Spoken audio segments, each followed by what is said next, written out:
Today we're doing Spaceman. Starring Adam Sandler, Paul Dano, and Carey Mulligan She pulled that out of her brain, so if as it's wrong. Jakob, Hanush, and Lenka, respectively, I believe. So Spaceman is this new movie. It's on Netflix right now, based on a 2017 novel called Spaceman of Bohemia. And this name I won't be able to say. By Yaroslav Kalfar. And that's why I have her. The story is following a Czech astronaut called Jakub Pravoka. Prochaska. He's 6 months into this deep into this space mission. The space mission is to investigate this purple cloud called the Chopra cloud that's been kind of haunting Earth or our own solar system for the last 8 months. The whole goal behind chasing this Chopra cloud is to capture a dust particle, bring it back to their home country, and perform research and analysis to reveal what may have caused that mysterious phenomenon. A bunch of countries are basically fighting to figure out what this new purple cloud of dust is in the sky. Jakob's like 1 week out. He has South Koreans on his tail and other countries fighting for it, so he's not the only one out there, but he is the loneliest man in the world, which kind of goes into the first act. Jakob is asked if he's the loneliest man in the world by this young girl on Earth. So they have this Czech Connect FaceTime thing where he can talk to people on Earth, and he can also use that to talk to his wife, Lenka, who actually hates him. So Lenka is back down home on Earth, and she sends Jakob a message stating that she wants to leave him. But Jakob's commanding officer, Peter, withholds this message to sort of save Jakob from any mental and emotional decay. I mean, after all, he is 6 months into space. He has not interacted with anyone for 6 months. They are just wanting him to get his mission done, collect the dust particle, and go back home. To be noted, Peter is brown. I didn't know they had that in the Czech Republic. I don't know. Maybe we can look up a diagram of how many brown people they have, and we will insert it here. That was kind of funny. But yeah, Jakob's really trying to get in contact with Lenka. Lenka, as she said, does not want to talk to this man. Peter and I guess the Czech NASA equivalent do not let him see the message. All Jakob can do is just question him, and they're telling him that, hey, something's wrong, or she's visiting her mother. So after over half the ship's cameras malfunction, Jakob, still not having heard from Lenka, encounters a large spider-like creature in the bowels of the ship. The creature appears to possess telepathic abilities and, eerily enough, is able to communicate with Jakob, which again frightens him but still intrigues him enough to want to talk to the creature due to the fact that he has been so lonely. And the spider actually first came in his dream. So the spider is kind of implied to have some sort of special powers on his memories. He thinks sanitizing it would kill the spider. Even after he sanitizes it, the spider is still there. The creature reveals that he has been surveying the Earth and humans for a while, but upon encountering Jakob in particular, he could not resist the urge to study a human closer, particularly, again, Jakob's loneliness. This causes Jakob to sort of retreat away. He wonders about his own mental health. The fact that he is seeing spiders in the ship is a little bit worrying, and the fact that he saw one in his dream already, he's sort of wondering if this is a hallucination or if this is actually real. He's kind of drinking, or he's doing some sort of like sleep drugs. That could also have a hallucinogenic effect, I guess. He asks where the spider is from, and the spider says his world is lost, destroyed by these creatures called Grumpapeds? Grumpeds. Sounds like a made-up name, so I was curious at this point if this is even real or not, but the creature also mentions that the Chopra cloud is valuable to him. He actually caught a few dust particles on his tongue when he was new. When he was new to the world. He was a new person. He was a baby. He was a new baby. He was a new spider. And he said that the cloud represents the beginning of the universe, actually. So it's the Big Bang. So Jakob actually asked him what's his name. But kind of like how these aliens work in most stories, they don't have a name. They're like, what's a name? What's in a name? So he asked the human, Jakob, to name him. So Jakob names him Hanus, which is the inventor of the Prague astronomical clock. For those of you who don't know what an astronomical clock is, it's just a clock with special mechanisms that displays astronomical information, so like the positions of the sun, moon, major planets, constellation in the sky. The Prague astronomical clock had this sort of mystery behind it where they weren't sure if the founder, Hanush, actually built the clock, or if someone else did, or if Hanush even existed in the first place. This sort of mirrors his feelings with the spider as well. Did Hanush cause this Chopra cloud? Is he even a real spider? Is this just part of his imagination? Over the next few days, Hanus and Jakob become very close. They kind of do this by Hanus reliving Jakob's memories and kind of Jakob reliving them as well. They kind of go through this whole ordeal of Lenka's and Jakob's relationship. It starts off with when they first met, all the things that they kind of fought over. One of the things being that Lenka right now on Earth is pregnant, but this is their second child. Their first child was actually a miscarriage, and Jakob was away for that as well. He was on another mission like this one. Jakob not only relives memories about Lenka, but also about his father, who was an informant of the Communist Party of Czechoslovakia. He was killed when Jakob was a young child. Jakob is haunted by being an absent father, just like his own father. And he's also being an absent husband. I guess he didn't have a mom. He kind of grew up with his dad. Maybe that has a lot to do with it. But he's just not a good husband. And I don't think he knows how to even be a father. I don't think he had any good role models in his own father, so that's sort of where he's falling flat. His with whole Lenka life as goal, well. his whole life goal was just space. Exactly. Down on Earth, a representative meets with Lenka and mentions that she needs to protect Jakob from knowing she has left him, even going as far as disabling the Czech Connect so Jakob can't communicate with her. Jakob and Hanush are going through these memories of being distant and silent from Lenka on previous calls, so kind of taking for granted what he had before, where now he's unable to communicate with her. Jakob blows up at Hanush and sees a particle of the Chopra cloud floating in the air. He removes the particle using a tube attached for his toilet. As he's doing that, he looks out the window and sees the Chopra cloud rapidly approaching. So it seems like it is now the peak climax of the mission, the whole 6 months of what he's been working for. He repeatedly calls Peter, his commanding officer, to no avail because Peter is not answering. And while all of this is happening, Hanus is going through Jakob's memories, and he kind of sees how Jakob treats Lenka, how he's never there for her, how he only needs her when he wants something done, like going on a space mission. And he's always lying to her about these dreams that they'll have. Oh, this is like the last mission. After this is over, we'll be one happy family. He kind of sees that the loneliness Jakob has is self-inflicted. He's just very disgusted. He leaves Jakob. So Jakob now really is alone yeah, again. He's all alone. Somehow he's able to get Peter on the phone to meet with Lenka and leaves her to basically listen to Jakob's pleas over the phone. He asks for forgiveness for his carelessness, states how he wants to come home to her, and reiterates how sorry he was after seeing all those memories that Hanush played over in his mind, and he had some time to reflect and think about it. Looking back, how he kind of contacted Peter, he realized that, okay, I know how to do space stuff. Like, instead of using this space stuff as a means to push his family away, like how he never used to talk to them, he kind of figured out a way to mess with the communication system and actually talk with Peter. That way he can talk to Lenka and have this reality check with her.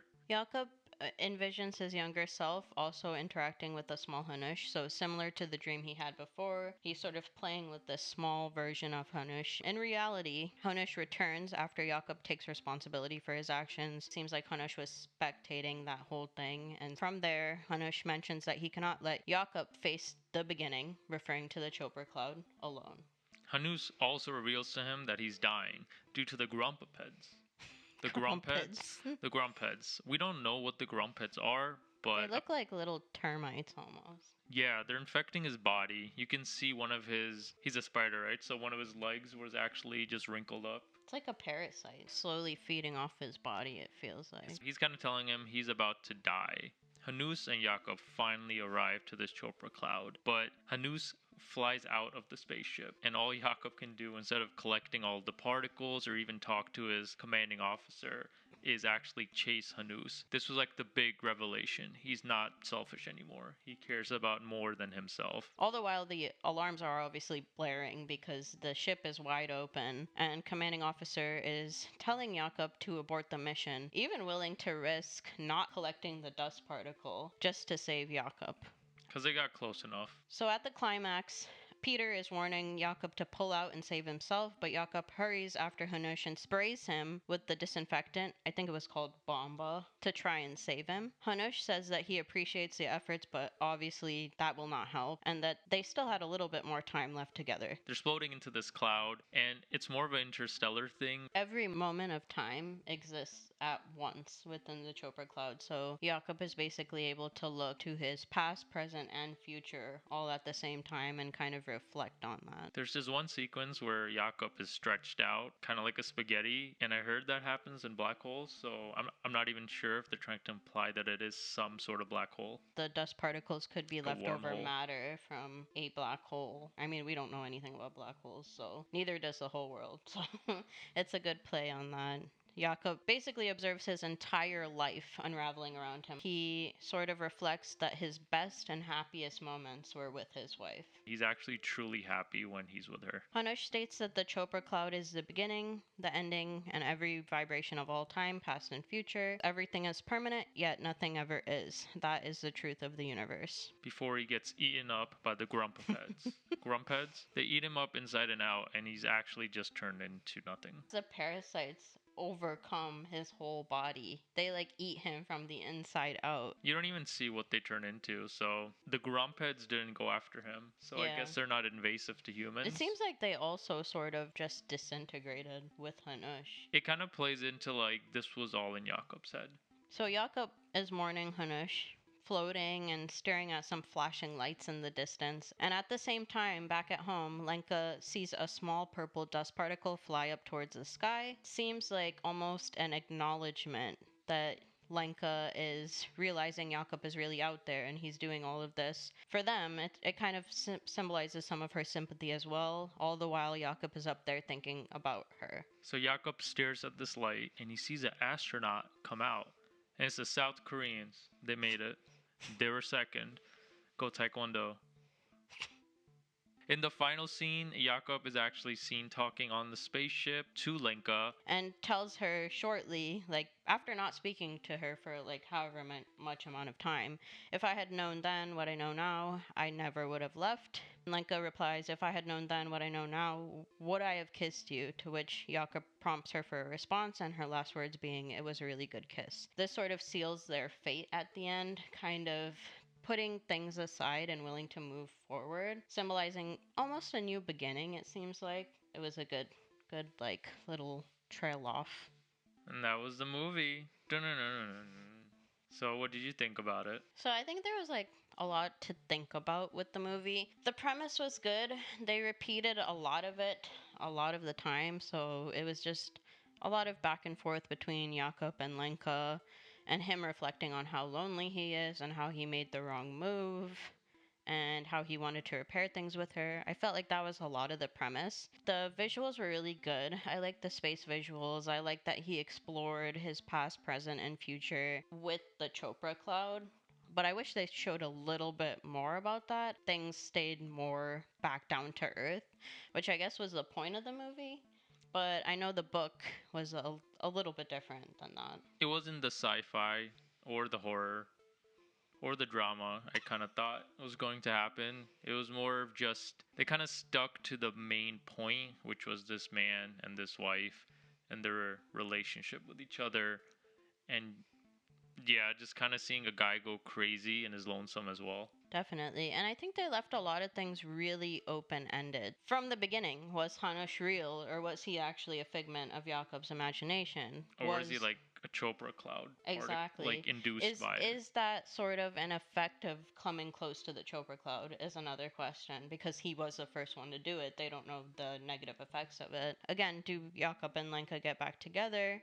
How was this Chopra cloud formed? What does it symbolize? Did it disappear at the end once Hanush was sucked away into it? They left a lot open-ended. It was sort of just more so about the love story itself, and the moral of the story was appreciate your family and appreciate what you have in front of you, rather than pursuing your goals and jobs endlessly to no avail and neglecting your actual time you have on Earth. I think the whole premise was a lot about time and how the past, present, and future play into things. It was good. I didn't mind it, but it did feel very repetitive at times, especially when he was constantly trying to contact Lenka and she was so very obviously done with him. And I felt like the ending was a little bit of of a cop out. Like, it was pretty obvious that Lenka didn't want to be with him anymore. I mean, how many times he's obviously done her wrong, and to like just leave it off at the fact, oh, he calls her one last time and now she's willing to put things aside, was kind of iffy. But I guess they are having a kid together, so I'm not sure if that plays into Jakob's want to be a better dad than his was. She didn't see his transformation, but she did see the end product. So I would still be kind of fishy that, one day you're like this and the next day you're so sorry about Completely everything. changed, yeah. Is that going to last? But, I mean, that's their relationship. The book didn't even end that way, so. In the book, I think it was actually not South Koreans that rescued Jakob. It was a secret Russian shuttle. He wasn't kindly taken with open arms. They sort of imprisoned him on the ship. He had to kind of scout somebody else on the ship to help him. They try to escape the ship, him and his accomplice, but the escape causes the ship to crash, and only Jakob survives, although the entire crew was announced dead to the world. So instead of Jakob returning to Lenka and revealing that he was actually survived, he decides not to tell Lenka, basically makes a decision that she would be happier without him, and ventures back to his childhood home in the Czech countryside to live. So it's almost like history repeating itself. His dad was like this absent father who was so involved in his work, and now Jakob has done the same, even when he's given like a brand new slate to start with. It took a bit of a better turn in the book, I would say, for sure, rather than the cop out Hollywood ending. So that was it? What did you give it? I would give it like a 6.5. I like the visuals. I like the dialogue sometimes. They had some good quotes in there, but I don't understand how Adam Sandler and Jakob had a total American accent. So did Lenka. That was kind of weird. Yeah, they were in the Czech. Some of the choices they made were very questionable. Yeah, the style of the film is a bit off. It was well intentioned, but it didn't play out exactly how the book was supposed to. And maybe that wasn't the goal for them. Maybe they wanted to make the movie different from the book, but it was alright. I liked the Chopra Cloud itself. The idea was cool. Yeah, I would give it a 5. It was an okay movie. I think anyone can watch it and they won't feel too bad about it, or they feel like they wasted their time. It's an okay movie. Sort of a feel-good movie, yeah. Yeah, the happy ending made it very feel-goody. It was a feel-good movie, family-friendly. And that's Spaceman, bye! And if you want to leave us a like and a comment down below. If you want to see more videos or tell us what we should look at next. We were thinking about doing, should we preview it? What was the name of the movie? We don't know, and neither do you. No, I want to preview it. See you later, alligator. The devil, the night, the Late Night with the Devil. The night we were thinking about doing Late Night with the Devil, which was a good new one. 2024 came out. I liked it a lot, so let us know if you want to see that. If not, you might see it anyway, but it's all good. Man,